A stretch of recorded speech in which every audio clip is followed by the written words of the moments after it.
What's an open secret that doesn't have a documentary about it yet? Before we start with the first story, please hit subscribe and ring the notification bell to stay updated with us. Story 1. Steroid use in Hollywood. Everyone knows it's happening, but I don't think the extent is widely known.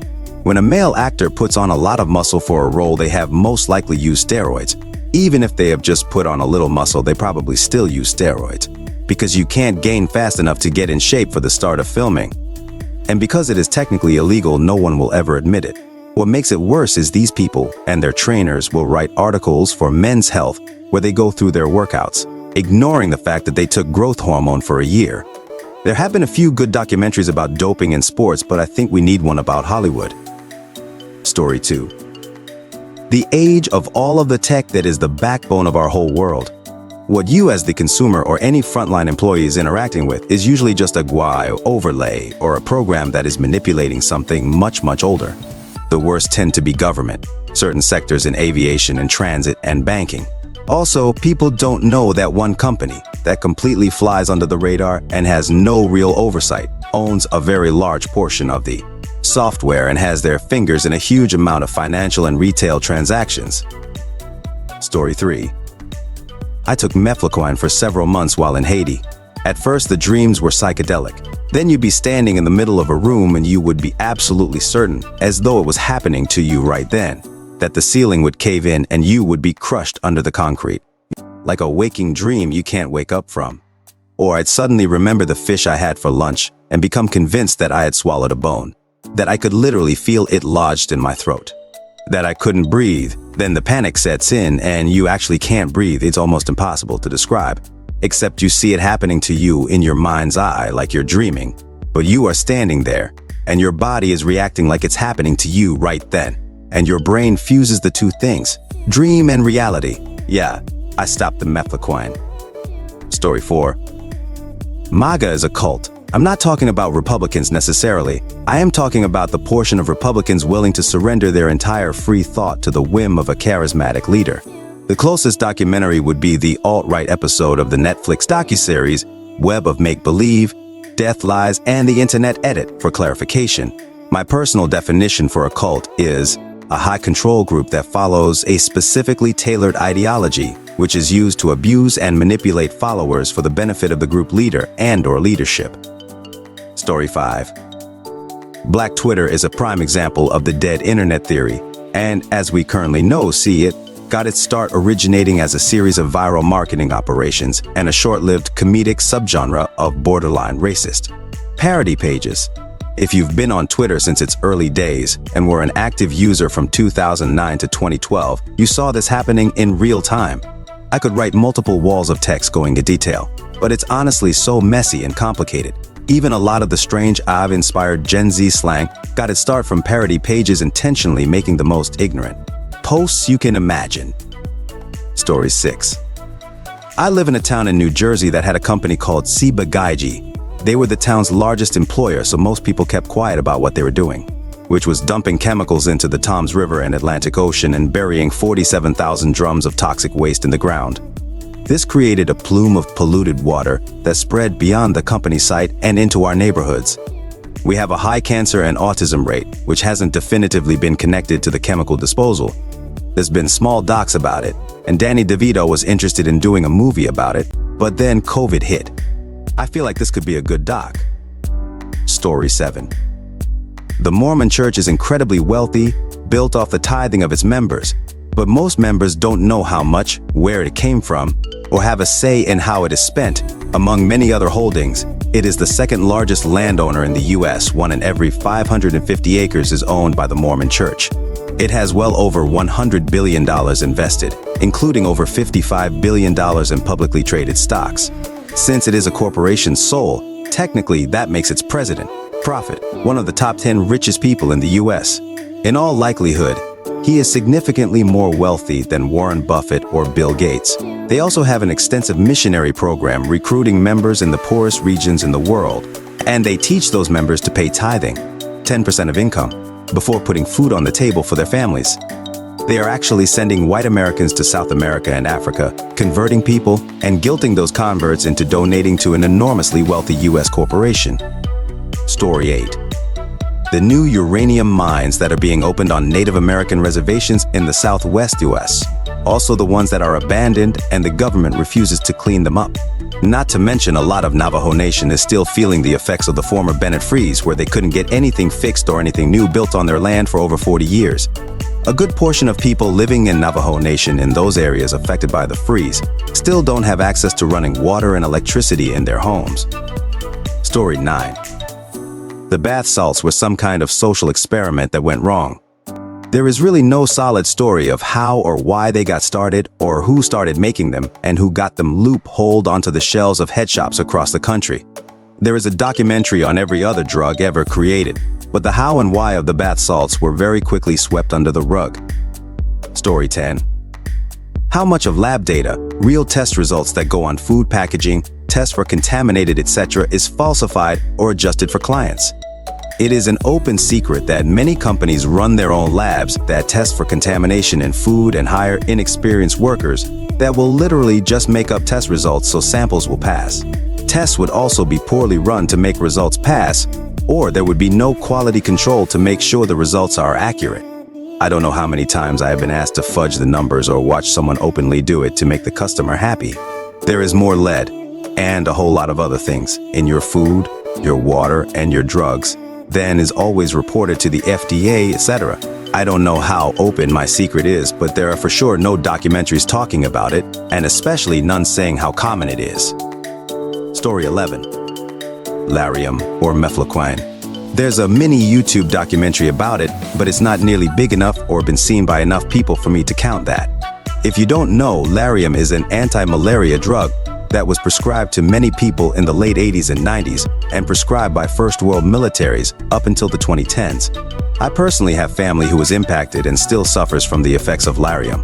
But the people I know at least didn't have their brains and lives completely destroyed by it like so many others have. It's been linked to countless suicides and homicides, including the Kandahar massacre, causing paranoia, hallucinations, and night terrors that literally take your worst fears and bring them to life. Because the mefloquine toxicity acts on the limbic system, where your amygdala, also known as the fear center, is. Many people have killed themselves over the dreams alone. Every single detainee at GTMO was dosed, for no reason, with the 1,250 milligrams dose that would be prescribed to cure someone who had malaria, not even the 250 milligrams prophylactic dose. This was done without testing the detainees for malaria and without reason to believe they had it. People from the same regions as the prisoners who were at GTMO as employees were not subjected to it. And it is widely believed to have been done specifically to bring about the debilitating side effects as psychological waterboarding.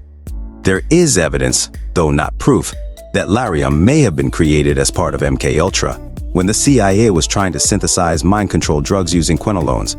Currently, there are still class action lawsuits in progress in the US and Europe over the military's mass prescribing this as the drug of choice to prevent malaria, even though there have been much safer and equally effective options since the 90s. Google it. You might fall down the rabbit hole like I have many times after seeing how it affects my family members who took it. It's terrifying how much awful it's linked to. Story 12. The sheer horrific scale of common abuses among the various UK police forces. From time to time, a news story hits the headlines, and everyone shakes their heads, tuts about the bad eggs, and goes on as normal. I started looking for work in a commercial firm after I handled the fourth unlawful arrest assault false imprisonment claim against the same officer within a year, and found that there was no disciplinary action to be disclosed, not even a written warning. Each time the officer had made a statement that we clearly couldn't use if the claim went to trial, i.e., he was making worse that was unequivocally contradicted by body-worn or third-party video, but which the professional standards investigators decided was good enough to take no action. In some cases, they just didn't bother to preserve the officer's own BWV. Then a few years later, I worked on the other side, in claims against the police, and time again saw the same behavior going unchallenged. A half dozen officers would turn up to a job, watch one of their colleagues assault someone, and turn a blind eye, not one of them saying a word against their colleague.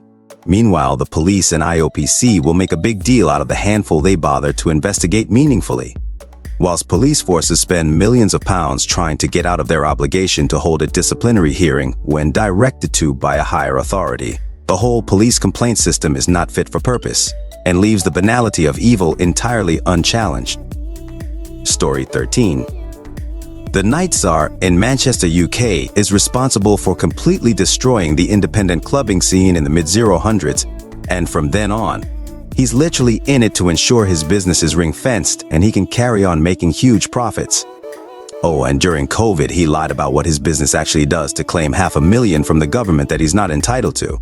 Yet the Manchester Labour mayor saw it forward to install this Torag in a position of real power and influence. Everyone on the club scene in Manchester despises this guy. Search Reddit and you'll see. Yet he carries on acting like he's Teflon. It's truly sickening for anyone who loves clubbing to see this absolute rotter get away with it, with official government support no less. It'll all come out soon, but by then he'll have made his millions and emigrated to the south of France. Sacha Lord, search his name. Oh, and he recently published his autobiography and somehow claimed that it's a bestseller. I'd love to know what scam he pulled to get that billing. Utter scum, I can't stress this enough. If anyone wants to take him down, please get in touch, I'll do anything to help. He's ruined so much about this city's once great nightlife. Story 14. Elementary school teacher here. The way that my coworkers and administrators treat students sometimes is horrifying, and this is the same in different cities.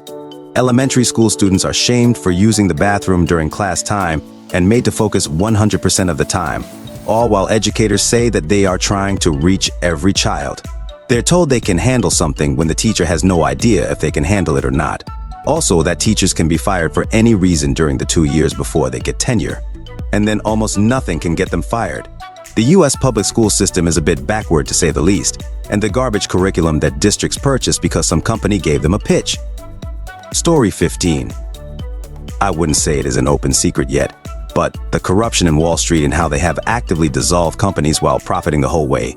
I'm no expert in it, but the gist of it is that hedge funds will actively bet on a company going down, shorting, and when they go bankrupt, they don't have to pay any taxes on those profits. That can be a reasonable action to take if you see a company you think is not worth there, or you think they may be mismanaged. But what they seem to do is target specific companies and instill cronies into the C-suite who actively mismanage the company so it is destined to fail. The execs who are put in don't care because they get bonuses, golden parachutes, and the opportunity to move into another company to do it all again. Some other companies are even in bed with Wall Street. Jeff Bezos was a hedge fund manager before Amazon fame, and it is suspected that through previous connections, they've been able to muscle out the competition. Toys R Us bankrupt, had previously had a 10-year partnership with Amazon which went sour, but the then 70-year-old company has now gone bankrupt. Blockbuster, bankrupt, was plagued by poor leadership that failed to make smart moves. The CEO, John Antioco, is now a chairman for the board FO directors for Bricks Holdings LLC. Blockbuster stock still exists and has had unusual movements related to price spikes. And there are some theories about it relating to hidden illegal market mechanics being used. Sears bankrupt was Amazon with its catalog, before Amazon was even a thing. The then CEO was even accused of stripping away its assets prior to Sears' demise. He was also a hedge fund manager. Lots of other factors and people involved, including BCG, Mitt Romney, Jim Cramer, Elon Musk, seem to have ties to predatory practices, and they have done it under the flag of dying brick and mortar, which sounds plausible. So is easily accepted. This also leads to dying malls. But hey, I found it on Amazon, which leads to cheap real estate. See Blackhawk buying property. Add in how business networks pump and dump stock picks and push narratives on retail stock traders while using insider info and illicit means. See Inverse Kramer ETF. Right now, we are seeing the pushback to this via meme stocks, notably GameStop. They have overshorted the company, betting the company would go bankrupt. But they have a C-suite who turned it around. $4 billion cash on hand, zero debt, which destroyed the bear thesis. They also have a very large fan base, and those who are betting against GameStop may be painted into a corner. This is very much a cliff notes about things, but I think in the next month, we are going to see some very interesting things surrounding the company, and some secrets might come to light. Alright folks, that's a wrap. If you like this, please hit the thumbs up and subscribe to the channel. You can also share your thoughts in the comment below.